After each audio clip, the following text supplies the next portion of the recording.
I was smoking the third hive when the king's herald rode into our valley, and I did not stop working to listen. The bees did not care about heralds. Neither, as a rule, did I. I had 24 winters behind me and a row of 7 hives that needed me more than any horseman in royal grey.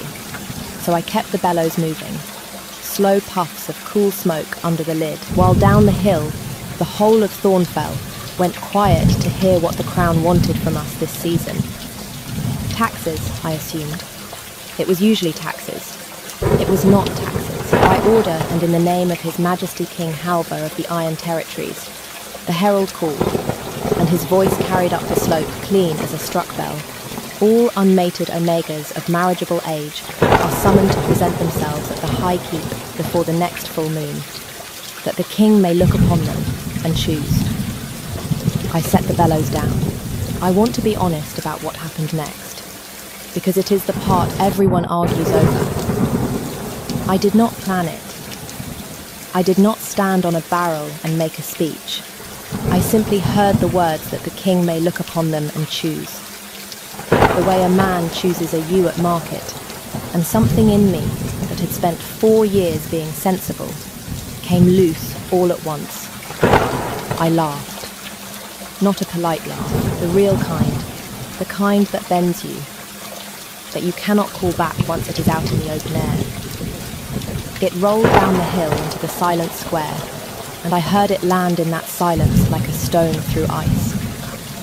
Every face in Thornfell turned up the hill to find it. And there, on a black horse at the edge of the square, still as cut stone, was the king himself. I had never seen him before.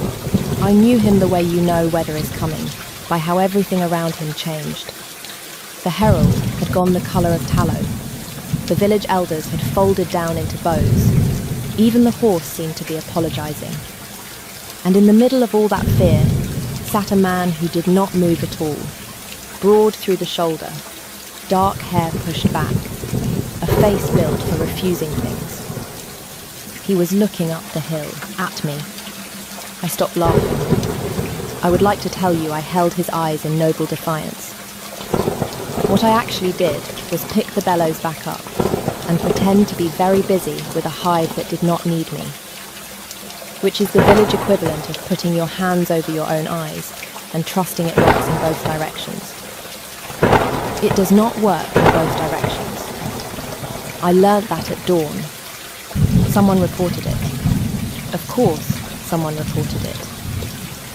In a valley that size, a laugh travels faster than a fever, and by nightfall I had 3 separate neighbours arrive to tell me, in tones of great enjoyment, that I had insulted the crown and would likely be hanged, and could they have my hives? I did not sleep much. I told myself it was the heat. At first grey light I heard my gate. Not the latch. My gate has no latch worth the name, and neither does my door. The catch broke 2 winters past and I had never fixed it, because there was nothing in my cottage worth a thief's trouble but honey, and the bees guard that better than iron could. So I heard my gate swing, and I thought, guards. And I stood up with my heart going like a startled bird, and I opened my door to meet them on my own feet. There were no guards. There was a wolf. He was enormous, grey shot through with black, sitting square in the middle of my yard as though he had an appointment. And around him, arranged with terrible care, was everything I owned that lived outdoors. My overturned smoking can, set upright. My scattered kindling, gathered into a neat stack. My second best bellows, which I had left in the long grass a week ago and given up for lost, laid across my doorstep like an offering at a shrine. The wolf looked at me. Then he looked, very deliberately, at the bellows. Then back at me. No, I said. Behind the wolf, by my broken gate, stood the king of the Iron Territories, with the expression of a man who had been brought somewhere against his will, by a part of himself he could not govern. It is not, he stopped. His jaw did the work his mouth could not. He does this. I do not instruct him to do this. You walked here, I said, from the keep, At dawn, I followed him. A pause that cost him something. He would not be left. The wolf, hearing himself discussed, rose and crossed my yard and lay down across my threshold with his back against my shins, so that to go back inside, I would have had to climb over the personal wolf of the man who could have me hanged. I have thought a great deal since about that morning, about how a king who had ridden into my valley to be feared stood in my broken gateway, looking faintly ill, while his wolf rearranged my woodpile. About how he did not order me to do anything. He just watched the animal betray him, and watched me watch it, and the silence stretched until it nearly snapped. I laughed at your decree, he said, because someone had to say the true thing. Yesterday, in the square, that was me. I know. His eyes came up. They were not the eyes of a man counting ewes at market. It was the only honest sound I heard all day. Then he turned and walked back down the hill, and the wolf went with him, and I stood in my doorway, holding a bellows I had thought lost, and I understood nothing at all. I would like to tell you I let it go, but you do not get to be the woman who laughed at the king, and then simply returned to your bees. The valley would not allow it, and as it turned out, neither would the keep. The summons came 2 days later, and it did not invite me to present myself for the king's choosing. It commanded me to appear before the High Court to answer for words spoken against the crown. That was Lady Ingrid's work. I did not know her name yet, but I would learn it. They sent a cart. I rode it the half day to the keep with my chin up and my hands folded over a kerchief of honeycomb, because if I was going to be tried for laughing, I was at least going to bring a witness something sweet. The keep rose out of the pines like a fist, grey stone, iron-banded doors thrown wide. A great hall that swallowed sound. The court was assembled to watch a beekeeper be made an example of. At the head of the hall sat the king on a chair of black wood, and to his right, half a step nearer the throne than anyone should have been allowed to stand, was a woman of perhaps 50 winters with a face like a closed ledger. Lady Ingrid, the king's aunt, regent through all his boyhood, and, I would come to see, a woman who had never quite handed the kingdom back. This is the creature, she said, before I had fully crossed the threshold, who mocked your law before your own people. I would remind the court that a king whose decrees are laughed at in market squares is a king whose enemies are taking notes. It was very neatly done. She did not accuse me. She accused him, threw me, and dressed it as defence. Speak, Lady Ingrid told me. Explain your insolence. I looked at the king. He had not moved. His jaw was iron again, the way it had been in the square. The way I was beginning to understand meant something other than anger. And I thought, odd, in that moment, that I had never once heard him say the words of his own decree. The herald had said them. Lady Ingrid said your law, your decree, as though pressing a deed into his hands. I laughed, I said, because the decree was absurd. A sound went through the court like wind through wheat. And what, said Lady Ingrid, delighted, is absurd about a king taking a mate? Nothing. I unfolded my kerchief and set the comb on the rail, just to have somewhere to put my hands. A king taking a mate is the most natural thing in the world. It was the looking upon them and choosing I laughed at, as though a man could line up 40 frightened women and know, by the looking, which one he could not live without. My bees choose their queen better than that, and they are bees. The hall had gone very quiet. You'd want to know her, I said, more to the king now than to the court, because he had finally looked up, not look at her, know her. And you cannot do that in a ceremony. So I laughed. I'm sorry it carried. For a long moment no one spoke. Then the king stood, and the whole court flinched toward the floor, and he said, "The charge is dismissed. She insulted nothing of mine." He looked at his aunt when he said it. Nothing I made, nothing I made. I turned the words over all the way home in the cart. They sat wrong, the way a step sits wrong when there is one fewer stair than your feet expect. Nothing I made. He had not written the decree. I told myself it was not my concern, and then I did not stop thinking about it for a week, which is the whole of my character laid bare for you. They did not let me go home. Not really. A place was found for me at the keep. To answer further questions, Lady Ingrid said, though no one asked me any, in a stone room near the kitchens, and I was given the run of the lower keep, and I told myself I stayed for the work, because the keep's old gardener had let the herb beds go to ruin, and someone with hands had to save the bee balm before frost. That was a lie. I stayed because of the wolf. He found me on the first day.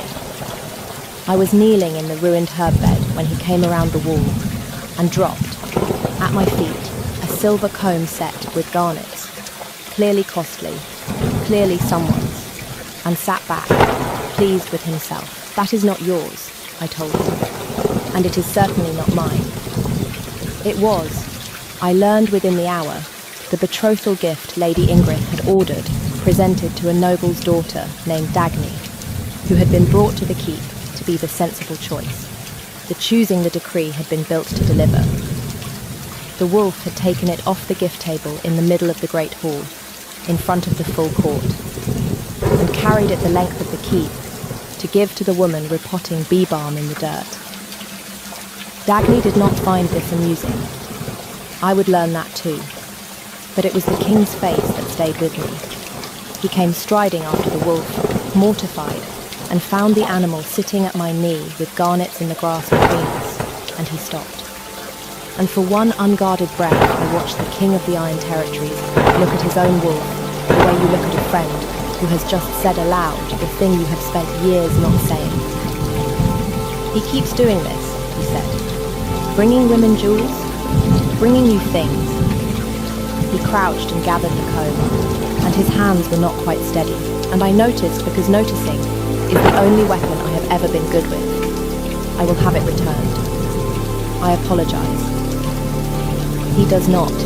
He was never like this. With anyone. With anyone, I repeated. No, he stood. The wolf leaned his whole weight against my side, warm as a hearth, and the king looked at the place where the animal touched me as though it were happening to his own body, which, I was beginning to suspect, it was. After that, I stopped pretending the wolf was the strange one. The king began to find reasons to be where I was. They were terrible reasons.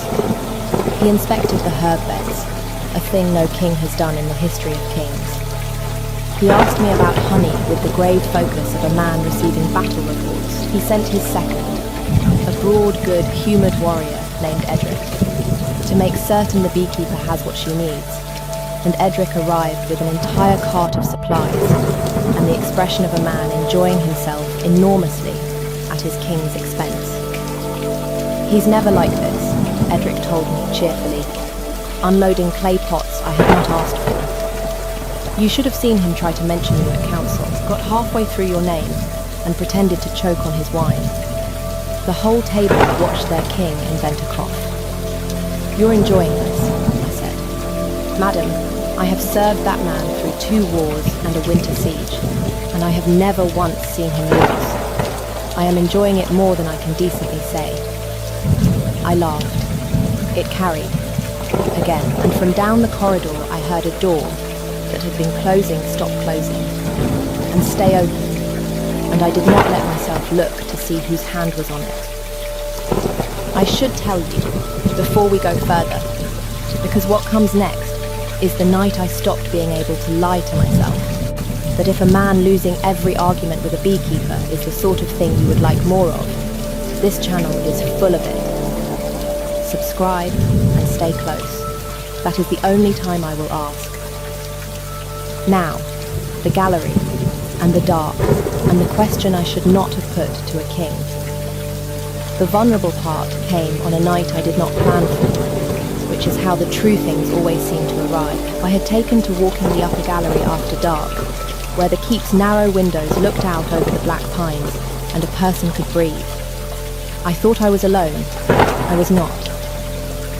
The king stood at the far window with a cup of something untouched in his hand, looking at nothing, and when he heard me, he did not send me away. You said I did not make the decree, I said, because the gallery was dark, and dark makes me brave. In the court. You said nothing I made. His hand moved on the cup. He set it down on the sill, too carefully, the way he had set nothing down all the times I had watched him. You notice everything. It is a failing. Did you write it? A long silence. Below us an owl crossed the courtyard. My father died when I was 9, he said, which was not an answer, and was the whole answer. My aunt held the territories until I came of age. She held them well. I will not pretend otherwise. But a regent who rules for 11 years does not simply set the kingdom down when the boy turns into a man. She has spent the years since finding ways to keep her hands on it. The decree was the latest, a mass choosing, a sensible bride of her selection, a Luna who would owe her place to my aunt and not to me. I refused it for a season. She brought it to council without me. By the time I learned of it, the heralds had ridden. You could have called them back. I could have. He turned. In the dark, I could only see the shape of him, but I have never needed light to hear a man's voice change. And every lord in the Iron Territories would have learned that the king cannot govern his own court. That is how thrones are lost. So I let the decree stand, and I told myself I would refuse the bride when the choosing came, and I would find some way to make the refusal look like strength. A breath. And then, a beekeeper laughed at it in a market square and said aloud the thing I had not let myself say in council. And I rode to her gate at dawn, because my wolf would not let me do anything else. The gallery was very cold, and I did not feel it. Why are you telling me this? I said. Because you asked. He almost smiled. I heard it more than saw it. And because no one has asked me a true question in 11 years. They ask me what I command. They do not ask me what I want. What do you want? He did not answer that one. But he did not leave, either, and we stood at our separate windows in the dark while the owl hunted below. And the silence between us was not empty. It was the fullest thing I had ever stood inside of. That, I thought, walking back to my room, was a more dangerous gift than any garnet comb. Lady Ingrid was not a woman to lose a kingdom to a beekeeper without a fight. She moved fast.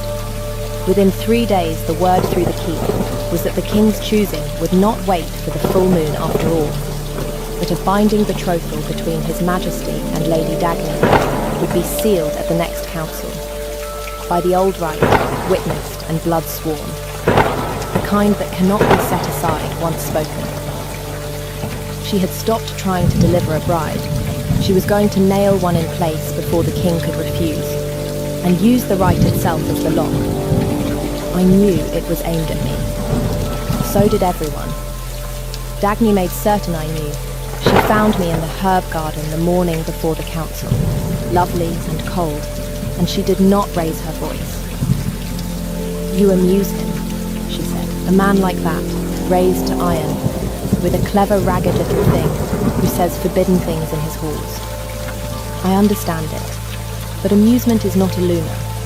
By tomorrow night I will be blood sworn to the throne, and you will be a story he tells, if he tells it kindly. Go back to your bees.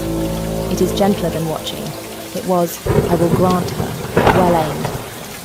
I went back to my bees, but on the way I passed the great hall where they were preparing the rite, and I saw the iron doors standing open, and I saw the wolf lying across the threshold with his head on his paws, refusing to let them close, and a steward trying to shoe him, and failing. And I stopped being frightened and started being angry, which is a far more useful feeling. That night I did not walk the gallery. I went to the king's own door, which no beekeeper has any business doing, and I knocked, and Edric opened it with his eyebrows halfway up his forehead. She is going to bind you tomorrow, I told the king over Edric's shoulder. by a right you cannot break. Your aunt, tomorrow, at the council. They have moved it forward.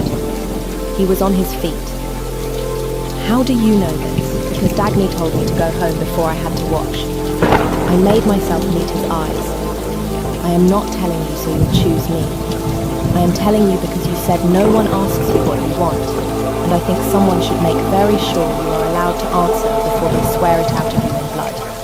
That is all. You can marry whom you like. But you should do it with your own mouth. For a moment he only looked at me. Why does it cost you anything, he said quietly, to come here and say this? Because if I am wrong about you, I said, I would rather know tonight than spend the rest of my life keeping bees and wondering. The wolf, who had followed me up, lay down across his king's threshold so that the door could not be shut on me, and the king looked down at the animal and then at me, and something in his iron face gave way like a frozen river in spring. Then tomorrow, he said, watch what I do, and do not laugh until I tell you it is funny. The council hall the next day was full to its grey walls. Every lord of the Iron Territories had been summoned to witness the binding. Lady Ingrid had arranged it like a master, Dagny in pale gold at the dies. The old priest with the blood bowl, the right words written on calfskin, the king in his place looking. To anyone who did not know the set of his jaw, perfectly resigned. I stood at the very back where a beekeeper belonged, between two columns, and I made myself small. Lady Ingrid rose to speak the opening of the rite. We gather to bind the king to his chosen. I have not chosen. The king's voice was not loud. It did not need to be. It fell across the hall, and every other sound died under it. Lady Ingrid's smile did not move, which is how I knew she was afraid. Your Majesty, the decree I did not write.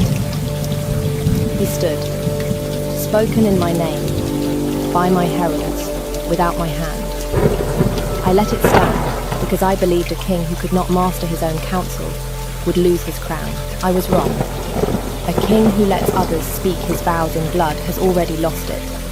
He turned from her to the assembled lords, and I watched the proudest man in the territories do the thing his pride had been built to prevent. I tell you plainly, before all of you, that for 11 years I have been ruled in private by the woman who raised me, and that I am ending it today, in public, at whatever cost. Judge me weak for saying so. I would rather be a king who can be laughed at than one who can be steered. The hall erupted. Lady Ingrid's voice cut through it, seized the beekeeper. She has poisoned the king's mind. Take her from the hall. And two of her men moved toward my columns, and that was the move that nearly worked. Because in the noise and the crush, no one was watching the back of the hall, and a woman dragged out in the chaos can be made to vanish before order returns.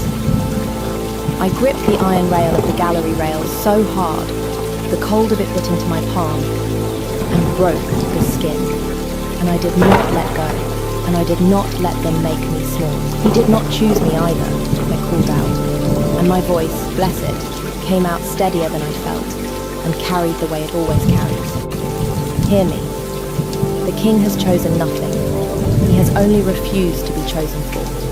That is not weakness. Any one of you who has ever been handed a life and called it a gift knows the difference. And into the silence that followed, the wolf walked. He came the length of the council hall, unhurried, past the lords and the priest and the blood bowl and pale gold Dagny.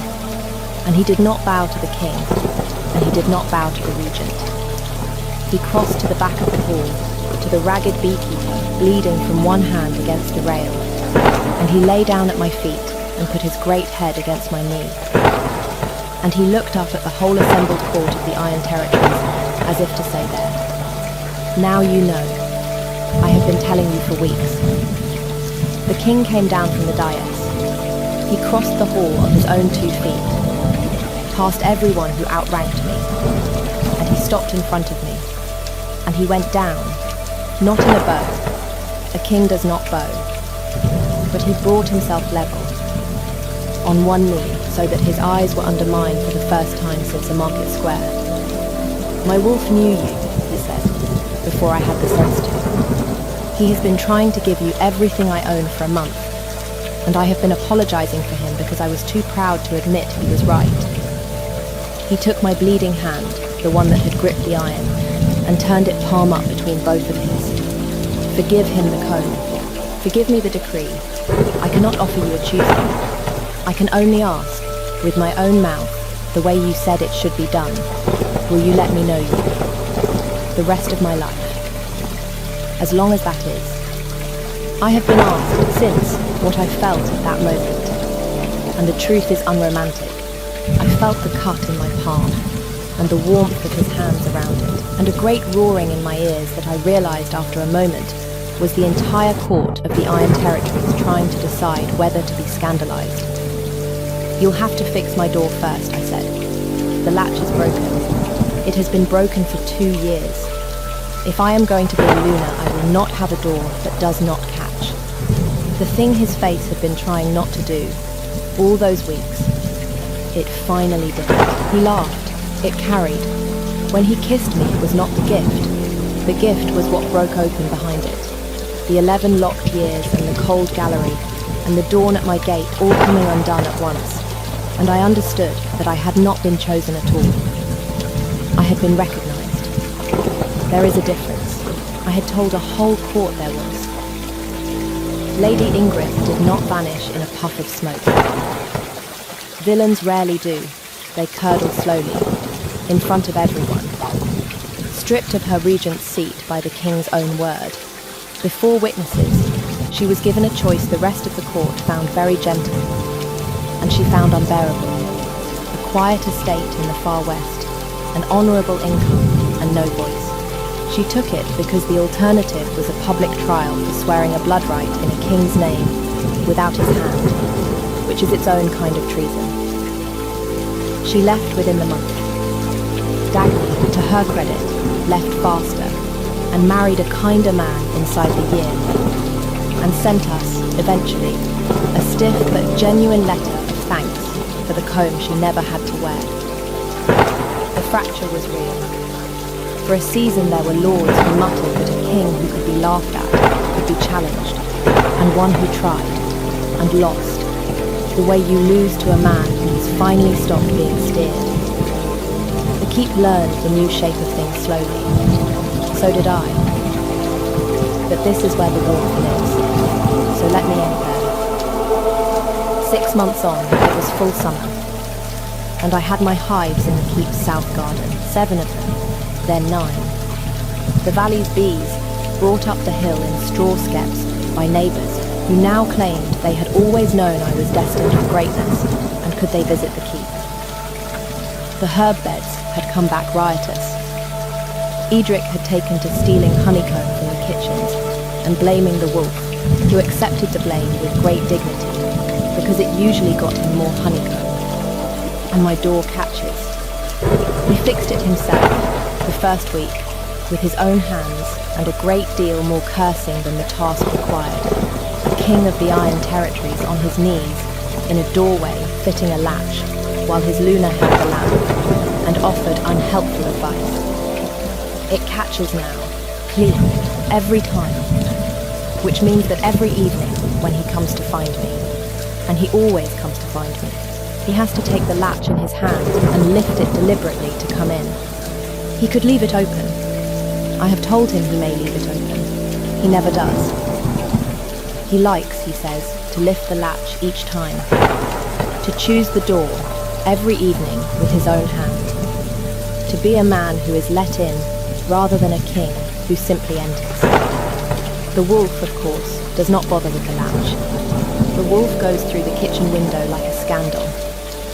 Some things you cannot teach an animal who knew the truth before any of us did. So that is the whole of it. The laugh that carried, the gate at dawn, the comb in the grass, the door that finally catches. I still do not know how a sound I could not call back turned into a life I would not give up. But I am curious about you. Did you see it coming, that the decree was never his? that the laughing woman and the silent king wanted the very same thing? Or did it sneak up on you the way it snuck up on me? Tell me in the comments, and tell me where you are listening from tonight, because I like to imagine the map of all of you out there in the dark. If this story warmed something in you, stay with me, subscribe, and I will tell you another one. There is always another one. The Iron Territories are full of doors that have not learned to catch yet. Until then, mind your bees, and do not be afraid to laugh where it carries.